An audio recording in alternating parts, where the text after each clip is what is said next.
Washroom में नहाने जाती है। तभी अचानक उसे एक झटका लगता है और उसकी वहीं मौत हो जाती है। फिर कहानी 1 साल आगे बढ़ती है। अब हम अलीश नाम की लड़की को देखते हैं जो अपने हस्बैंड माइकल के घर आती है। माइकल की पहली पत्नी सारा थी जो इलेक्ट्रिक शॉक से मरी थी। सारा की मौत के बाद माइकल ने एलिस से शादी की। माइकल अपने बिजनेस के लिए अक्सर घर से बाहर रहता था, इसलिए उसने एलिस को अपने 12 साल के बेटे की देखभाल के लिए बुलाया। बेटे का नाम डेविड है। माइकल ने एलिस को बताया कि डेविड स्कूल गया है और 1 हफ्ते में आएगा। लेकिन एलिस जब घर आती है तो देखती है कि डेविड पहले से ही घर पर है। आने का क्षेत्र पूछती है। डेविड कहता है कि उसकी स्कूल की छुट्टी चल रही है क्योंकि उसके स्कूल में बीमारी फैली है।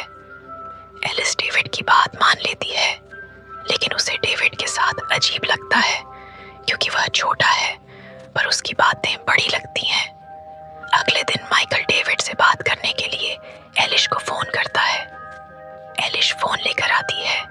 माइकल अपने बेटे से बात करता है और फिर एलिश से बात करता है। अलीश माइकल से बात कर रही थी, तभी डेविड आकर उसे गलत तरीके से छूने लगता है। डेविड के इस व्यवहार से अलीश को गुस्सा आता है, पर वह कुछ कहे बिना चली जाती है। धीरे धीरे दिन बीतते गए और एलिस को पता चला कि डेविड एक बिगड़ा हुआ लड़का है जिसके कारण उसका कोई दोस्त नहीं है। इसलिए एलिस हमेशा डेविड का ख्याल रखती थी, लेकिन डेविड बेहद बिगड़ा हुआ डाइट माइकल काम खत्म कर लौटता है, इसलिए वह उसे बाहर की नजरों से देखता था। माइकल एलिस को खोजे में ले जाता है और उससे बात करता है। शाम को ये दोनों रेस्टोरेंट में डिनर करते हैं। माइकल एलिस से पूछता है, क्या तुमने मेरे लॉकर से पैसे निकाले थे? एलिस कहती है, नहीं, मैंने पैसे नहीं निकाले, बल्कि वो डेबिट नहीं थे। डेबिट कहता है, मैंने सिर्फ 6000 निकाले। एलिस कहती है, तुमने कहा था टीईटी के लोकल्स से पैसे निकाले। डेविड कहता है, मैंने ऐसा नहीं कहा। माइकल पैसे खोने का इल्जाम एलिस पर लगाता है। एलिस डेविड के कमरे की तलाशी लेती है। पैसे नहीं मिलते, पर एक फटा पत्र मिलता है। स्विमिंग के दौरान डेविड माइकल से कहता है कि एलिस उसे पसंद नहीं करती। एलिस सुन रही थी। माइकल ध्यान नहीं देता क्योंकि डेविड छोटा बच्चा है।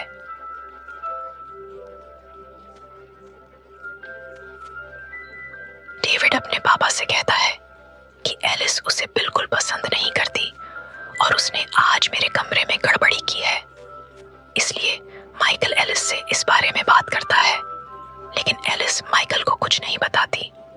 अगले दिन एलिस डेविड के बारे में और जानने के लिए उसकी स्कूल जाती है। प्राइवेट की टीचर एलिस को बताती है कि उन्होंने डेविड के स्कूल से सस्पेंड होने का लेटर घर भेजा था, बल्कि उसे इस स्कूल से निकाल दिया गया और टुकड़े एलिश को डेविड के रूम में मिले। इससे एलिश को पता चला कि डेविड बिगड़ा हुआ लड़का है जो स्कूल के आसपास कारों की जासूसी करता और घर में खपत करने वालों को देखता था। डेविड की लड़कियों की गुफा में उसे भी करता था। निलंबित कर दिया गया। एक दिन माइकल एलिस को पार्टी में लाता है। वहां एलिस की मुलाकात सोफी से होती है।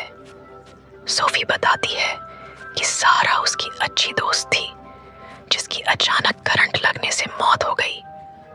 अब एलिस को लगता है यह सब माइकल को समझाने की कोशिश करती है। सारा को मारा है और बताती है कि डेविड की आदत खराब है, लेकिन माइकल एलिस पर जरा भी यकीन नहीं करता।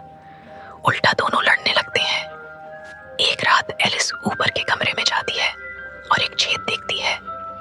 इस छेद से उनका बेडरूम साफ दिखता था। छेद देखकर एलिस को पता चलता है कि यह डेविड ने किया है ताकि वो उन्हें देख सके। एलिस जल्दी से डेविड के पास जाती है। वह गुस्से में डेविड से पूछती है कि कब कब करते हुए क्यों देखता है। डेविड कहता है कि उसे ये देखना अच्छा लगता है। लिस्ट कहती है, तब तो तुम सारा को भी देखते होगे। डेविड कहता है, हाँ, लेकिन लेकिन सारा उतनी होट नहीं लगती थी। एलिस डेविड से सारा की मौत के बारे में पूछती है। डेविड कहता है सारा को हार्ट अटैक आया था, लेकिन एलिस कहती है तुम झूठ बोल रहे हो, सारा की मौत इलेक्ट्रिक शॉक से हुई थी। एलिस कहती है तुम सारा की मौत के बारे में बहुत जानते हो, लेकिन बताना नहीं चाहते। डेविड कहता है तुम्हें क्यों बताऊं, मेरा क्या फायदा। LCR डेविड को 6000 रुपए का लालच देती है ताकि वो रस्सी लाकर खुदाई कर सके, पर डेविड मना कर देता है और कहता है उसे LLIs चाहिए। ये सुनकर एलिस कपड़े उतार देती है। एलिस को देख डेविड का मूड बनता है और वो एलिस को सब बताता है। एलिस कहता है सारा को हार्ट की बीमारी थी जो किसी को नहीं पता थी, यहाँ तक कि उसके डैड मिशेल को भी नहीं, लेकिन डेविड को डॉक्टर की रिपोर्ट से पता चली थी।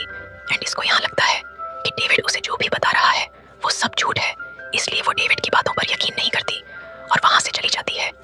इसके बाद है ऊपर कमरे में हुए होल को दिखाने के लिए माइकल को ऊपर के कमरे में लेकर आती है, लेकिन वो देखते हैं यहाँ पर कोई भी होल नहीं होता। एलिस माइकल से कहती है कि डेविड उसे हमेशा देखता है, पर माइकल को लिटीज की बातों पर यकीन नहीं होता।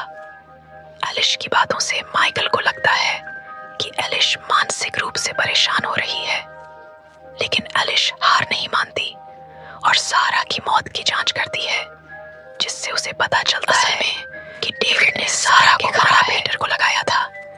इससे सारा को इलेक्ट्रिक शॉक लगा और उसकी मौत हो गई। अब जब पता चला कि डेविड ने ही सारा को मारा है, वो डेविड से पूछती है कि उसने ऐसा क्यों किया। डेविड बताता है कि उसे सारा पसंद नहीं थी। डेविड यह भी कहता है कि उसे लोगों को यातना देकर मारने में मजा आता है। डेविड की बात सुनकर एलिश पूरी तरह से हैरान हो जाएगा और इसे कुछ भी समझ नहीं आता कि अब ये करें तो क्या करें, क्योंकि एलिश की बातों पर कोई भी यकीन नहीं कर रहा था। एलिश की बातों से माइकल को भी लग रहा था कि एलिश अब पागल हो रही है। धीरे धीरे एसयूस में एलिश पागल हो जाती है, जिसकी वजह से इसे एक मेंटल हॉस्पिटल में रखा जाता है। कुछ महीने बाद एलिश ठीक ठाक होकर घर वापस आती है। एक दिन माइकल, एलिश और डेविड बाहर घूम रहे थे। डेविड यहाँ अपने कुत्ते के साथ खेल रहा था और एलिश माइकल से बातें कर रही थी। कुछ देर बाद एलिश और डेविड मिलते हैं और सारा की मौत के बारे में बात करते हैं। डेविड कहता है कि अब वह एलिश को नहीं मारेगा क्योंकि वह उसे पसंद करने लगा है। एलिस यहाँ डेविड से रोमांटिक बातें करती है और कहती है कि वे दोनों मिलकर माइकल को ध्यान से मार देंगे। फिर एलिस और कहीं यहाँ एक कार को देखती है, एक अच्छी रोड पर बताएं से यहाँ रही थी। एलिस यहाँ डेविड एक रोमांटिक गले लगाती है, फेंक देती है, जिसे डॉग उसे पकड़ने के लिए जाता है। डेविड भी अपने डेविड को बचाने के लिए उसके पीछे भागता है। डेविड रोड के बीच में होता है, तभी तेज कार आकर उसे टक्कर मार देती है और वहीं उसकी मौत हो जाती है। डेविड की मौत से एलिस खुश होती है क्योंकि उसका प्लान कामयाब रहा। इसी सीन के साथ मूवी खत्म होती है। मूवी कैसी